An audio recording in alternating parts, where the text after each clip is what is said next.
Sir എത്തിയ എന്തേ ഇഷ്ടായില്ലേ? എന്റെ പൊന്നെ, ഇഷ്ടക്കുറവുണ്ടൊന്നല്ല ചങ്ങായി. ഇന്ന് കുറച്ച് നേരത്തെ ആണല്ലോ, അതുകൊണ്ട് ചോദിച്ചാ. നേരത്തെ എടാ, നീ ഈ സാധനത്തെ കുത്തിപ്പിടിച്ചോടുന്ന സമയം വല്ലതറിയോ?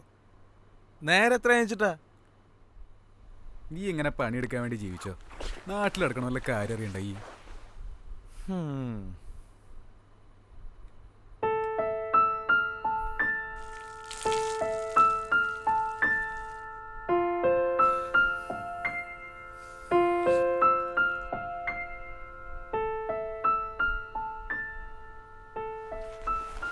അറിഞ്ഞില്ലേ?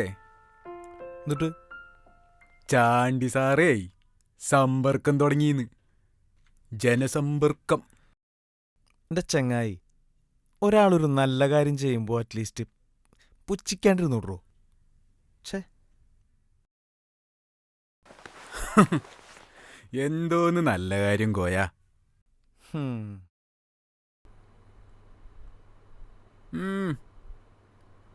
10 ലക്ഷം രൂപയുടെ പന്തലുണ്ടാക്കി 2 ലക്ഷം രൂപ വിതരണം ചെയ്യുന്ന പരിപാടിക്ക് സമ്പർക്കം എന്നല്ല പറയാ, ഉടായ്പെന്ന. നല്ല അസലുടായ്പ്. അതെ, UN അവാർഡ് കിട്ടിയ പരിപാടിയാണ് മാഷെ. അവാർഡിന്റെ മഹത്വമൊന്നും നീ കൂടുതൽ പറയണ്ട.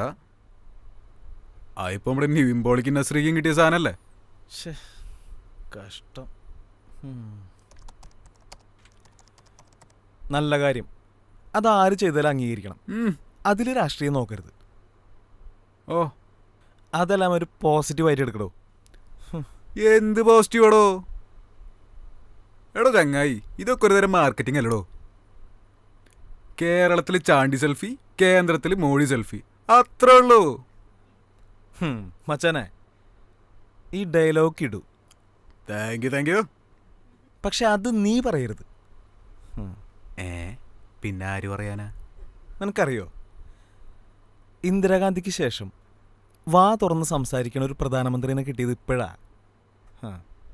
അതിവിടെ പത്രവും ടിവിയും കാണുന്ന ഏതൊരു സാധാരണക്കാരനും മനസ്സിലാവും. ചാനലിനെ പറ്റി ഒരു അക്ഷരം വേണ്ടി പോരുത്. പോളണ്ടിനെ പറ്റി നീ ഒരു അക്ഷരം മിണ്ടരുത്, എനിക്കത് ഇഷ്ടമല്ല. പോളണ്ടിനെ പറ്റി ഇനി നീ മിണ്ടിപ്പോയി ഞാൻ സഹിക്കില്ല. ഈ ചാനലൊക്കെ ആരുതാന്ന് നാട്ടുകാർക്ക് നന്നായിട്ട് അറിയാം. മാഷേ, മോദി അധികാരത്തിൽ വന്നതിന് ശേഷം വിദേശ നിക്ഷേപം ഇന്ത്യയിലേക്ക് ഒഴുകല്ലേ? പിന്നെ 24 മണിക്കൂർ ഓൺലൈനിലായിട്ട് നീ ഇതൊന്നും അറിയില്ലേ? അറിഞ്ഞു. എന്തൊക്കെയായിരുന്നു അച്ചാദിൻ, കൊള്ളപ്പണം, ഒലക്കേട മൂട്. ഇപ്പം എന്തായി? അദാനി മുതലാളിയുടെ ബാങ്ക് ബാലൻസ് കുറച്ച് കൂടിയെന്നല്ലാതെ വല്ല കാര്യം ഉണ്ടായ? അതെങ്ങനെ നീ അറിഞ്ഞു? ഇതൊക്കെ സോഷ്യൽ മീഡിയയിലെ നിത്യ ചർച്ചയല്ലേ ചങ്ങായി. സോഷ്യൽ മീഡിയ ആടിനെ പട്ടിയും പട്ടിയെ പേപ്പട്ടിയാക്കുന്നതല്ലേ നീ പറഞ്ഞ സോഷ്യൽ മീഡിയ. ഞാനൊരു കാര്യം ചോദിക്കട്ടെ, നിങ്ങൾ ഈ രാജ്യം ഭരിച്ച എല്ലാം ശരിയാക്കോ? അങ്ങനെ ചോദിച്ചാ ഒരു പരിധി വരെയൊക്കെ. ഹലോ, ഇതിൻ്റെ കാര്യത്തിൽ നിങ്ങൾ കാണിച്ച ഉത്സാഹം അത് നമ്മൾ കുറേ കണ്ടതാ. ഓ, ഒന്ന് നിർത്തി ചങ്ങായി. എത്ര കാലമായി അതും പറഞ്ഞ്. ഒന്ന് മാറ്റിപ്പിടിക്കടേ. എന്തിനും കുറ്റം പറയുന്നതിൻ്റെ പരിപാടി ഉണ്ടല്ലോ, അത് വളരെ മോശ. എല്ലാം ഒരു പോസിറ്റീവായിട്ട് എടുക്ക്. എന്ത് പോസിറ്റീവാടോ?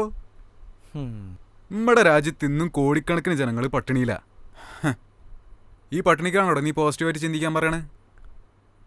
അവരുടെ ദുരിതം നിറഞ്ഞ ജീവിതത്തിന് ആർക്കാടോ ഒരു മാറ്റം വരുത്താൻ കഴിയുക? നിങ്ങളെ കൊണ്ടാവോ?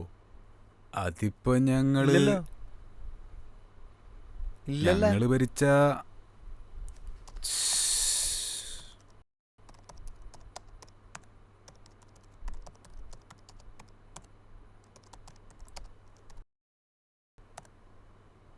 നാട്ടിലെ പട്ടിണി പരിപാട്ടൊക്കെ അവിടെ നിൽക്കട്ടെ.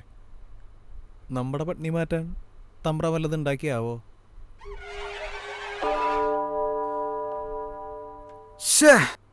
എന്തുട്ടാ പണി പാളി അളിയാ.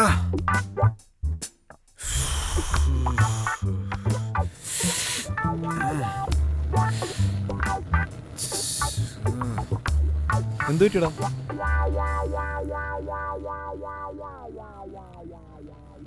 പറ്റിപ്പോയി അളിയാ.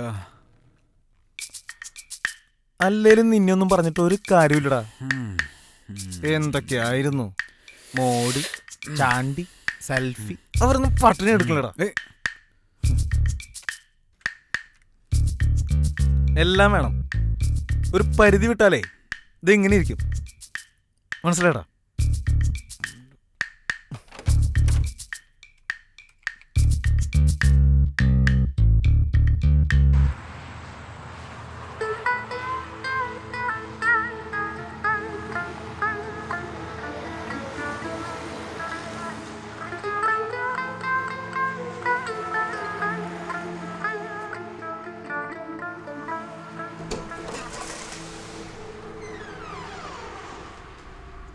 ഡാ,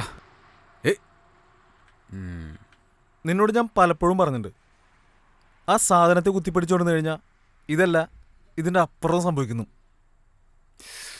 പറ്റിപ്പോയി അളിയാ. അല്ല, ഞാനൊരു കാര്യം ചോദിച്ചോട്ടെ. എന്തിലും പോസിറ്റീവ് കണ്ടെത്താൻ ശ്രമിക്കുന്ന ആളല്ലേ? ഇതും ഒരു പോസിറ്റീവ് എക്സ്പീരിയൻസ് എടുത്താൽ പോരെ? പിന്നെ വിശക്കുമ്പോൾ നീ എക്സ്പീരിയൻസ് ആണല്ലോ പുഴുങ്ങിത്തരാണ്. ഒന്ന് പോടാ.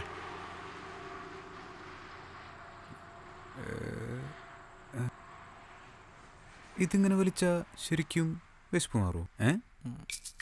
അല്ലാഞ്ഞ് വലിക്കുന്നുണ്ടപ്പോൾ ചോദിച്ചാ.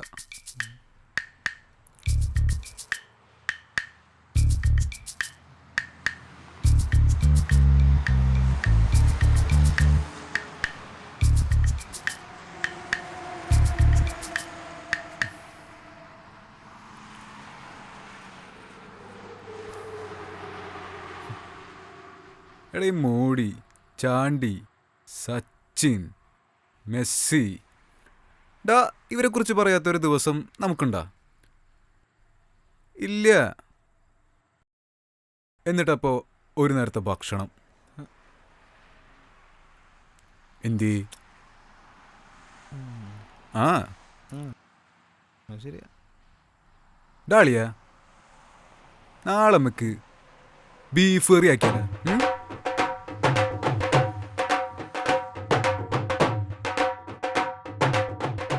ഇതേ കണ്ടില്ലേ, തർക്കിക്കാൻ ഇവർക്കൊരു പുതിയ വിഷയം കിട്ടി, ബീഫ്. ഇപ്പോൾ നാട്ടിൽ ബീഫാണല്ലോ സംസാര വിഷയം. അല്ലെങ്കിലും ഈ മലയാളികൾ ഇങ്ങനെയാണ്, നാട്ടുകാരും പറഞ്ഞു തർക്കിച്ചും സ്വന്തം കാര്യം പോലും മറക്കും. സത്യത്തിൽ സ്വന്തം നാടിനോടുള്ള സ്നേഹമാണ് ഈ തർക്കങ്ങൾക്കും വാദപ്രതിവാദങ്ങൾക്കും കാരണം. പണ്ടാരോ പറഞ്ഞിട്ടില്ലേ, അനീതിക്കെതിരെ ശബ്ദിക്കാത്ത മനസ്സും ശരീരവും അടിമത്തത്തിൻ്റെ പ്രതീകങ്ങളാണെന്ന്. മലയാളികൾ എന്തായാലും അടിമകളല്ല, അവർ പ്രതികരിച്ചുകൊണ്ടേയിരിക്കും. അതുകൊണ്ട് ഇതൊക്കെ നമുക്കൊരു പോസിറ്റീവായി എടുക്കാം.